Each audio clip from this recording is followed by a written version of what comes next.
Assalamualaikum warahmatullahi wabarakatuh. Selamat siang, mahasiswa sekalian, juga para pendengar yang lainnya. Pada kesempatan kali ini, saya akan membahas mengenai kalimat efektif.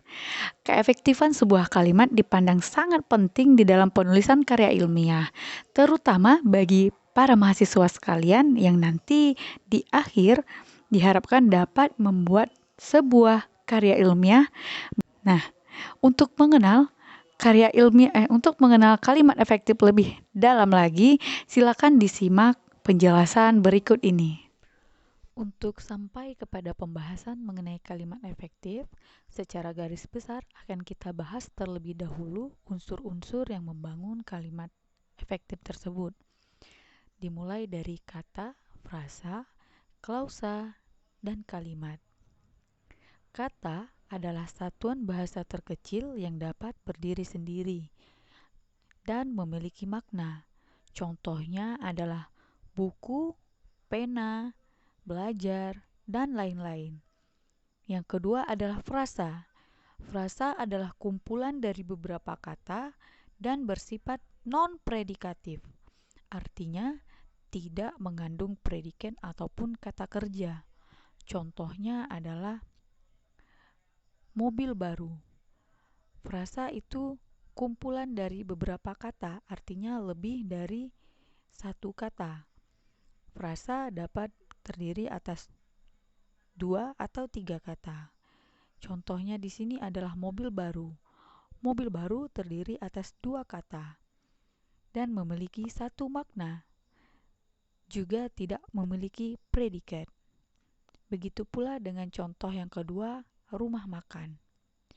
Juga misalnya sepak bola.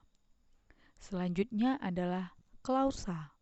Klausa adalah satuan gramatikal yang terdiri atas predikat ataupun kata kerja.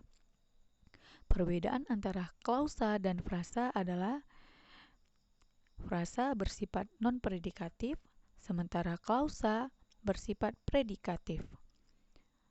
Meskipun pada klausa menyatakan suatu pernyataan yang tidak dibangun atas subjek, objek, dan keterangan. Klausa dapat terdiri atas predikat saja, dapat pula tidak. Sebenarnya, inti dari klausa adalah subjek dan predikat. Contohnya, pada pernyataan, ia sedang bermain. Ini terdiri atas pola subjek dan predikat. Atau contoh yang kedua, Carmilla sedang menangis menghadap tembok saat Bapak Daud masuk diantar oleh Suster Meta. Kalimat ini terdiri atas 4 klausa.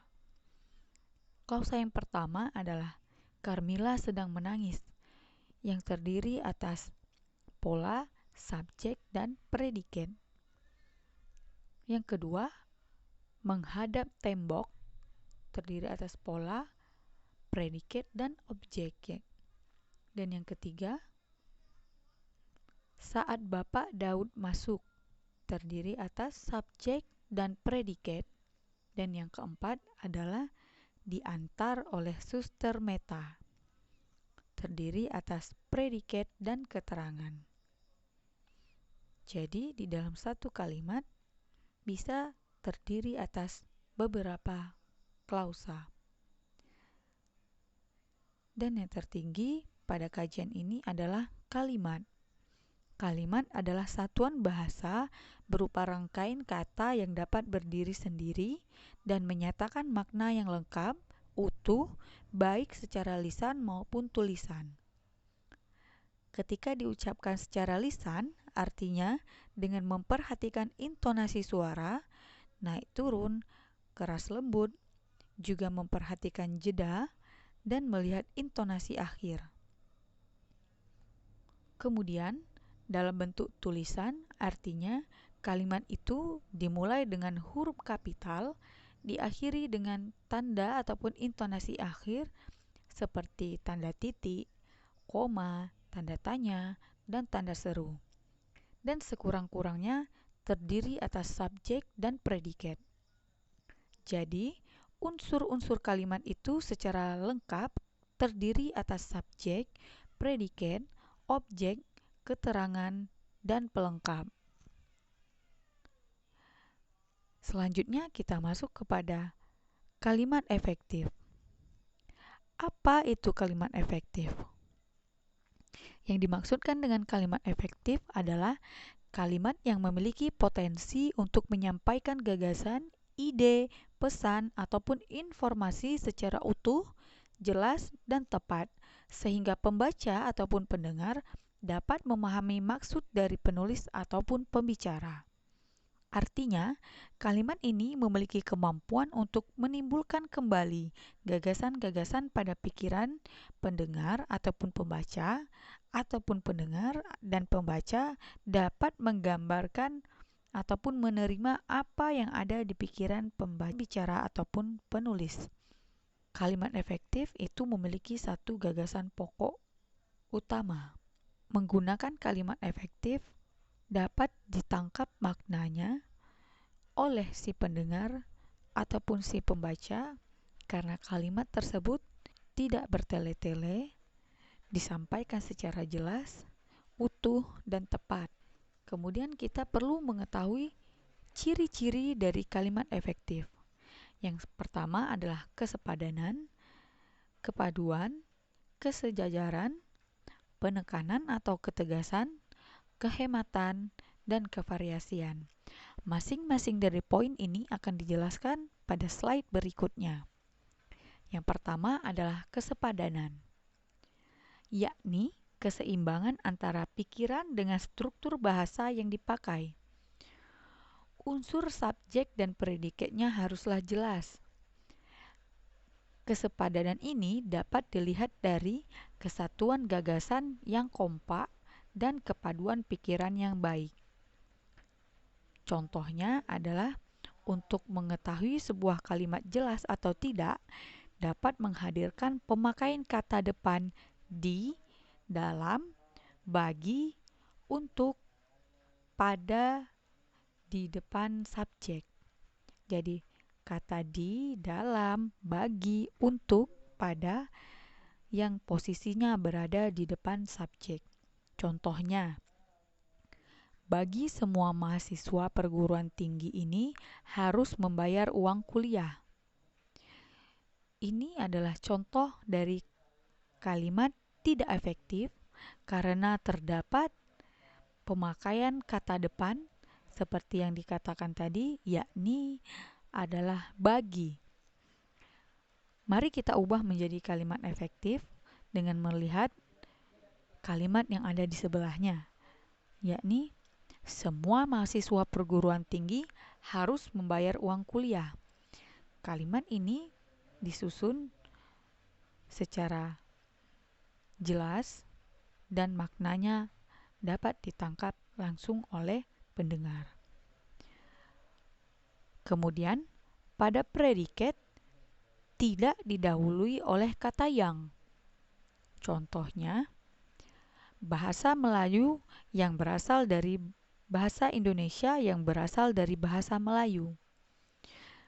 Kata yang didahului yang pada predikat berasal dari bahasa Melayu tergolong ke dalam kalimat tidak efektif. Maka dari itu dapat kita ubah menjadi bahasa Indonesia berasal dari bahasa Melayu. Selanjutnya adalah kepaduan. Kepaduan berasal dari kata dasar padu. Artinya, informasi yang disampaikan dalam kalimat tersebut tidak terpecah-pecah dan tidak bertele-tele.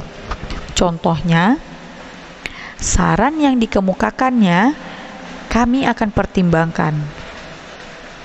Bukan merupakan kalimat yang efektif. Kalimat ini dapat kita ubah menjadi kalimat efektif, yakni saran yang dikemukakannya akan kami pertimbangkan. Atau pada contoh yang kedua, surat itu saya sudah baca. Diubah menjadi kalimat efektif, yakni surat itu sudah saya baca. Selanjutnya yang ketiga adalah kesejajaran. Maksudnya adalah penggunaan bentuk yang sama di dalam kalimat. Misalnya, jika bagian kalimat itu menggunakan kata kerja imbuhan di, maka bagian yang lain juga demikian.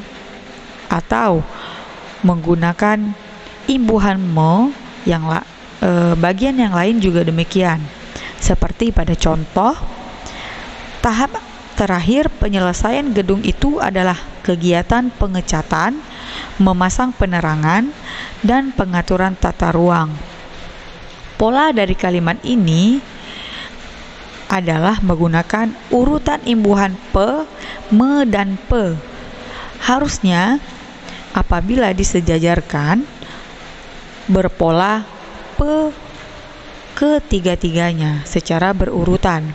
Seperti tahap terakhir penyelesaian gedung itu adalah kegiatan pengecatan, pemasangan lampu atau penerangan, dan pengaturan tata ruang. Artinya harus diatur imbuhan yang digunakan di dalam kalimat ini sehingga menunjukkan kesejajaran. Yang keempat adalah penekanan atau ketegasan. Maksudnya adalah dengan penekanan atau ketegasan itu ialah suatu perlakuan yang menonjolkan ide pokok kalimat. Artinya ada ide yang ingin ditonjolkan di dalam kalimat tersebut, dan itulah yang menjadi pesan yang ingin disampaikan sebenarnya. Cara yang dapat dilakukan untuk membentuk ketegasan di dalam kalimat adalah meletakkan kata yang ditonjolkan itu pada bagian depan. Contohnya, Presiden mengharapkan agar rakyat membangun bangsa dan negara ini dengan kemampuan yang ada pada dirinya. Bentuk dari ketegasan pada kalimat ini adalah Presiden mengharapkan. Yang kedua adalah dapat membuat urutan kata yang logis. Contohnya, bukan 1.000, 100, atau sejuta, tetapi berjuta-juta rupiah ia telah membantu anak-anak terlantar. Atau yang ketiga, adanya pengulangan kata. Seperti pada contoh, saya suka akan kecantikan mereka. Saya suka akan kelembutan mereka. Terdapat pengulangan pada frasa saya suka. Yang keempat adalah adanya pertentangan terhadap ide yang ditonjolkan. Contohnya, anak itu tidak malas, tetapi rajin dan cerdas. Ini adalah bentuk pertentangan, yakni dari kata malas kemudian menjadi cerdas dan rajin. Selanjutnya, penekanan akan tergambar apabila menggunakan partikel lah. Seperti pada contoh, saudaralah yang bertanggung jawab atas kejadian itu. Pada kata saudaralah terdapat bentuk penekanan di dalam kalimat tersebut. Selanjutnya, ciri yang kelima adalah kehematan. Jadi yang dimaksudkan dengan kehematan adalah kehematan pada kalimat efektif, yakni hemat dalam menggunakan kata, frase, atau bentuk lain yang dianggap tidak perlu, sejauh tidak menyalahi kaidah tata bahasa. Contohnya adalah dengan menghilangkan pengulangan subjek, yakni pada kalimat karena ia tidak diundang, dia tidak datang.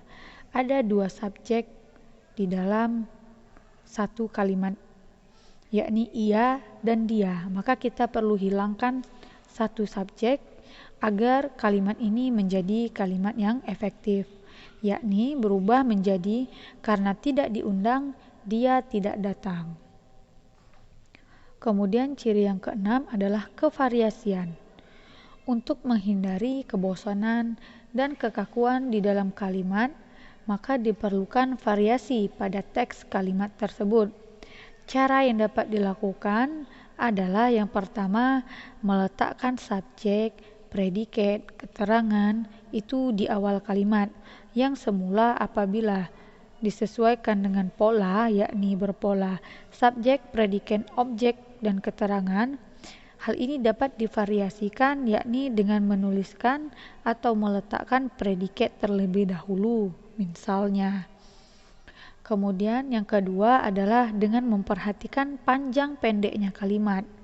Yang perlu kita ketahui bahwa kalimat yang pendek itu tidak selalu mencerminkan bahwa kalimat tersebut tidak efektif. Begitu pula sebaliknya, kalimat yang panjang itu tidak selalu rumit. Untuk itu, kita dapat memvariasikan ataupun menggabungkan beberapa kalimat tunggal, misalnya menjadi kalimat majemuk setara, sehingga hubungan antara kalimat itu menjadi jelas. Dan yang terakhir adalah kita dapat menggunakan kalimat aktif dan kalimat pasif. Jadi tidak selalu melulu menggunakan kalimat aktif.